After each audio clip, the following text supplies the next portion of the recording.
আসসালামু আলাইকুম আপুরা ভাইয়ারা, সবাই কেমন আছেন? আশা করি ভালো আছেন। আমিও অনেক ভালো আছি।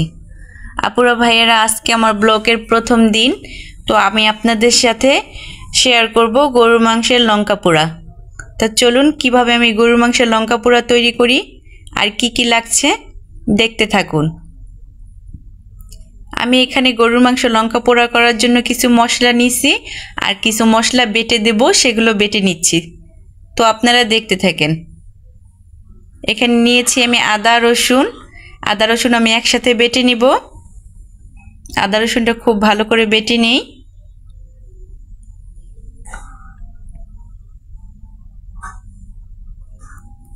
আদা রসুনটা আমার প্রায় বাটা হয়ে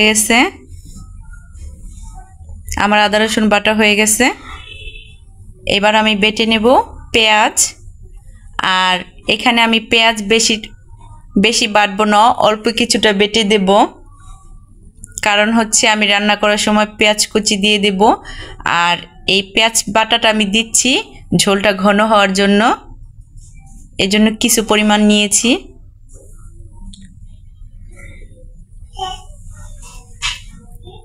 পেঁয়াজ বাটা হয়ে গেছে। এবার আমি বেটে নিচ্ছি দারচিনি, এলাচ, জিরা আর ধনিয়া একসাথে বেটে নিচ্ছি। একসাথে আমার সব কিছু উপকরণ বাটা হয়ে গেছে।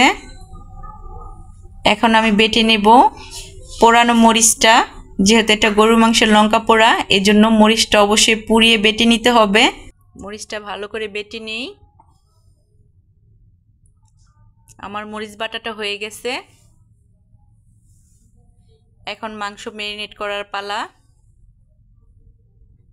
এখানে আমি গরুর মাংস নিয়েছি প্রায় 1.5 কেজি। আর এটা আমি রেগুলার কাট করে কেটে নিছি। এখন একে একে সব মশলা দিয়ে মাখিয়ে নেব। প্রথমে দিয়ে দিচ্ছি আমি আদা রসুন বাটা পরিমাণ মতো। এরপরে দিয়ে দিচ্ছি পেঁয়াজ বাটা, দিয়ে দিচ্ছি জিরা, ধনিয়া আর গরম মশলা, এলাচ একসাথে বাটা, দিয়ে দিচ্ছি পোড়ানো মরিচ বাটা, স্বাদ মতো নুন,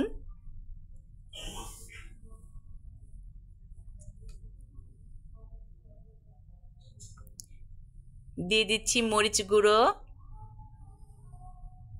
এখানে মরিচ গুঁড়োটা কম দিয়েছি যেহেতু আমি লঙ্কা পোড়া ইউজ করছি। দিয়ে দিচ্ছি হলুদ গুঁড়ো,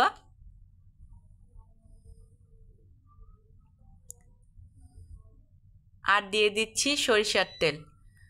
আর এই লঙ্কা পোড়াটায় অবশ্যই সরিষার তেলটা ইউজ করবেন। সরিষার তেল দিলে এই লঙ্কা পোড়াটা খেতে বেশি মজা লাগে। এখন আমি সবগুলো উপকরণ একসাথে ভালো করে ম্যারিনেট করে নেব। আর গরুর মাংস আমরা সবাই রান্না করতে পারি, কিন্তু এই গরুর মাংসের একটা বিশেষত্ব আছে। গরুর মাংসটা যত বেশি মাখাবেন, গরুর মাংসটা ততই খেতে ভালো লাগবে। আর এই কাজটা অনেক ধৈর্য নিয়ে করতে হবে। আমি একটু ধৈর্য নিয়ে এটা মাখিয়ে নিচ্ছি। আমার মাংস ম্যারিনেট করা হয়ে গেছে। এখন চুলায় আমি একটি কড়াই বসাই দিছি, দিয়ে দিয়েছি পেঁয়াজ কুচি আর সরিষার তেল। এখন আমি পেঁয়াজটা ভালো করে ভেজে নেব।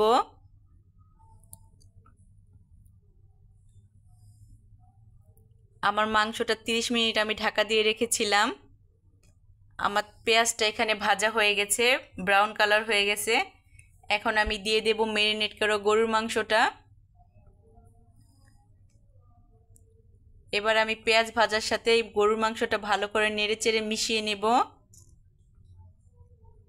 আর এই দিকে চাচি গাছ লাগানোয় খুব ব্যস্ত আছে, গাছ পরিচর্যা করতেছে।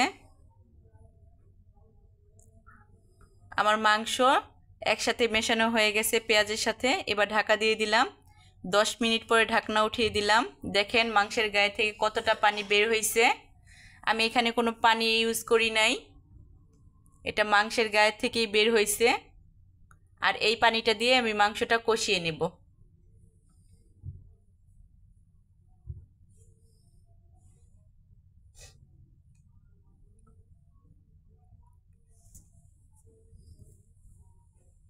আমার মাংসটা কষানো হয়ে গেছে, দেখেন কত সুন্দর লাগতেছে। এই পর্যায়ে আমি গরম পানি দিয়ে দিচ্ছি। আর অবশ্যই গরম পানি দিবেন, গরম পানি না দিলে মাংসটা শক্ত থাকে আর খেতে মজা লাগে না, আর সিদ্ধ হতে অনেক সময় লাগে। এবার আমি ঢাকনা দিয়ে 40 মিনিট জাল করে নেব। 40 মিনিট পরে আসলাম। 40 মিনিট পরে দেখুন আমার মাংসটা প্রায় রান্না হয়ে গেছে।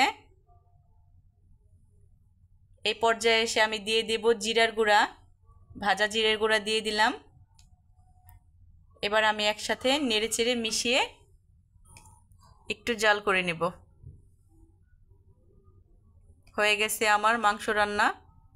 এবার আমি একটা পাত্রে ঢেলে নিচ্ছি। দেখেন আপুরা ভাইয়ারা কত সুন্দর হয়েছে আর কত লোভনীয় লাগতেছে।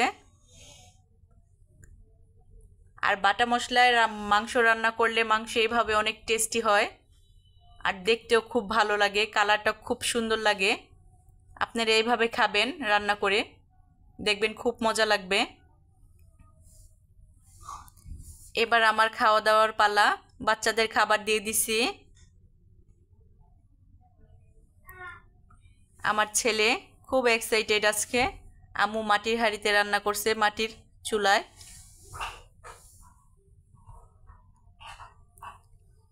এখন ওদেরকে জিজ্ঞেস করলাম খাবার কেমন হয়েছে, ওরা বলল খুব মজা হয়েছে। আর দেখেন মাংসটা কত নরম হয়েছে। আর আপুরা ভাইয়ারা যদি আমার এই ভিডিওটি ভালো লাগে অবশ্যই আমার চ্যানেলে একটা লাইক করবেন, চ্যানেলটা সাবস্ক্রাইব করবেন আর সবাই আমার জন্য দোয়া করবেন যাতে আমি পরবর্তীতে আরও সুন্দর সুন্দর ভিডিও উপহার দিতে পারি আপনাদের। তাহলে সবাই ভালো থাকুন, সুস্থ থাকুন। আল্লাহ হাফেজ।